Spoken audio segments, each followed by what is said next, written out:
In July 2025, China is engulfed in a historic flood season. But this is not merely a tale of nature's fury. From the prosperous industrial hubs of the north to the fertile rice fields of the south, the nation is swept into an uncontrollable vortex of crisis. According to China's Ministry of Water Resources, as of July 4th, 329 rivers across the country have exceeded warning levels. Yet these stark figures are only the surface of a far deeper catastrophe. This is not nature's wrath alone, but a human-made disaster, with the Three Gorges Dam, once a proud symbol of the Chinese Communist Party's CCP ambition, now exposed as the regime's Achilles heel. Amid an economic downturn, social unrest, and crumbling public trust, the raging waters of the Yangtze River threaten not only millions of lives, but also unveil dark secrets concealed behind a veil of propaganda. This is a comprehensive portrait of a China grappling with economic, social, and political crises, where the CCP struggles to maintain power amidst a perfect storm. The Three Gorges Dam, completed in 2003, was once hailed as an engineering marvel, a testament to the CCP's ambition to tame nature. State media boasted it could withstand a once-in-a-thousand-year flood, a claim later downgraded to a once-in-a-century flood. By July 2025, even this modest promise is revealed as a dangerous lie.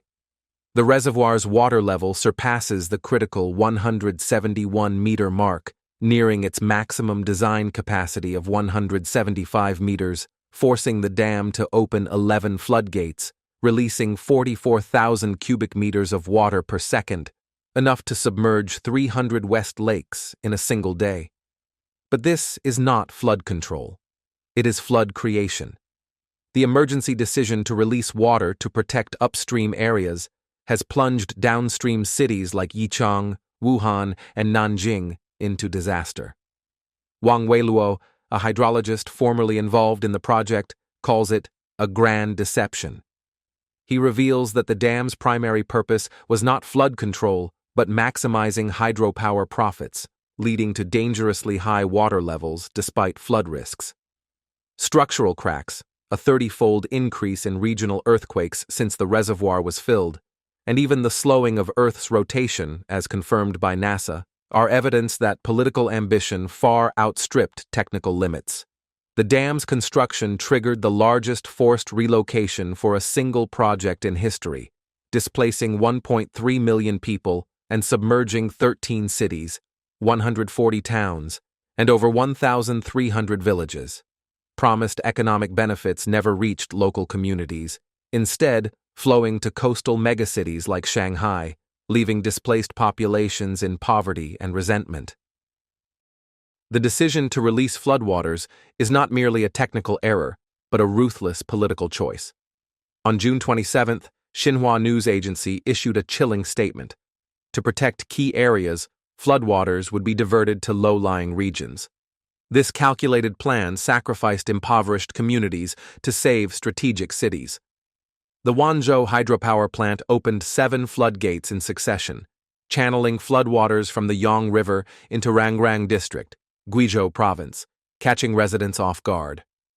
Social media posts, before being censored, captured the panic. Villages submerged, people fleeing in the night without warning. Similarly, in Beijing, the Miyun Reservoir and 9 others released floodwaters on July 27th, turning downstream villages into death traps. In Liulimiao Village, Huairu District, mud piled over a meter high, Cars were swept away like toys, and residents huddled on second floors awaiting rescue. An 80-year-old man sobbed, "In my entire life, I've never seen a flood like this. Everything is gone." These images are not just of flooding, but of a governance system that prioritizes elite interests over human lives. In Shaanxi, a bus carrying 14 farmers was swept away near Erbanzhuang village, leaving one body and scattered slippers floating in the water. These were mostly impoverished laborers, earning a few hundred yuan to support their families. The image of an elderly man weeping on a rooftop, surrounded by a sea of water, has become a symbol of the pain of thousands of abandoned families. The disaster is not confined to rural areas. Even the capital, Beijing, descends into chaos. On July 27th, the Beijing Hydrological Station issued a red flood warning for the Jiyun River basin. Torrential rains turned streets into rivers, submerging vehicles and isolating dozens of villages. The Mian Reservoir, Beijing's flood control shield, was forced to release water urgently, plunging downstream areas into crisis. In Taipingzhuang village, 500 residents evacuated overnight. In Mujiayu town, 246 people were urgently relocated. Beijing shut down all tourist sites, canceled events, and activated a Level 1 emergency response, but these efforts seemed futile against the disaster's scale. Experts warn of landslides and secondary dam failures if rains persist, while 352 mountain flood channels remain blocked, turning areas into deadly water traps. A CCTV reporter described, "Floodwaters rose at least 2 meters in courtyards. Everything on the ground floor was swept into the streets." In Zunfeng County, Hubei, sudden floods submerged areas without prior warning. Only at 6 a.m. did authorities issue a red alert when water was already deep. A record 342.2 millimeters of rain in 12 hours destroyed everything, yet the CCP claimed no casualties, a claim refuted by witnesses. A resident named Heng revealed a couple had died, and others were injured, but the information was swiftly erased from social media. While the north drowns, the east faces tropical storm Zhujiakao, making its second landfall in Shanghai's Fengxian district in late July. Though weaker than past super typhoons, the storm unleashes unprecedented chaos. Trees topple, roofs are torn off, and streets flood deeply. Pudong Airport cancels 410 flights. Hongqiao Airport cancels 230, while high-speed trains and railways grind to a halt. A Shanghai resident shared, "Water poured back through the kitchen hood. Every 5 minutes I had to wipe the kitchen, or it felt like a light rain indoors." A passenger described, "The whole city seemed submerged." Though not the strongest, Zhujiakao is one of the rare storms to hit Shanghai directly, following Super Typhoon Babinka in 2024. Amid an economic downturn, Shanghai, China's financial hub, becomes a symbol of the fragility of megacities facing nature and poor governance.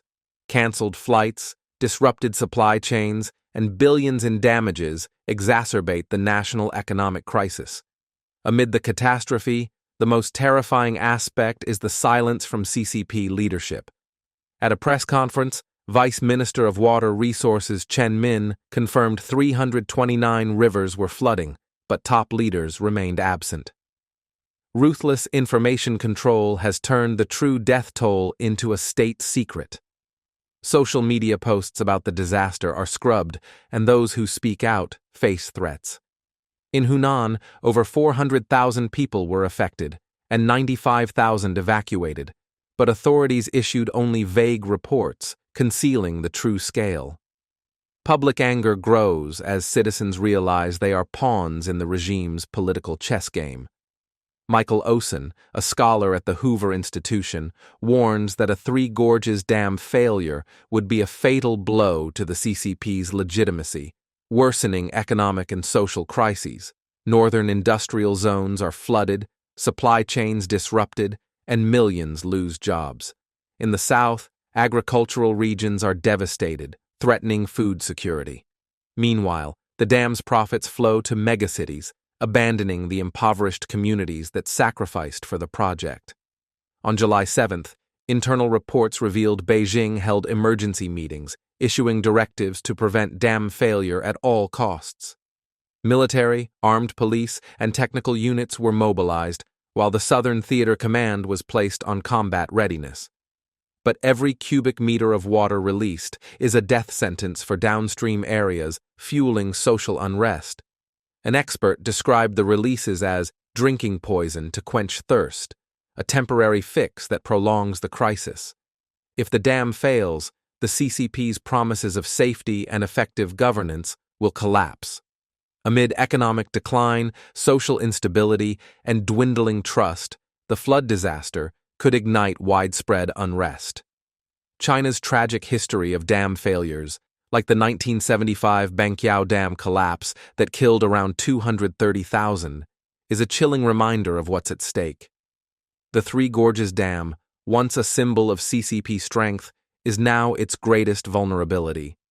The question is no longer whether the CCP can overcome this crisis, but whether it will be swept away by the floodwaters. The 2025 flood season is not just a natural disaster, but a severe test for the CCP. From the Three Gorges Dam to the Miyun Reservoir, from Beijing to Shanghai, the raging waters have exposed cracks in China's governance, economy, and society. Hidden secrets, information control, and the sacrifice of the poor to protect the elite have eroded trust in the regime. As the Yangtze River rises, it threatens not only millions of lives, but places the CCP at a historic crossroads, reform or collapse. While millions lose homes, livelihoods, and hope, the world watches, awaiting Beijing's response. Images of people huddled on rooftops, children crying in floodwaters, and vehicles swept away will remain scars in the psyche of a nation wrestling with its future.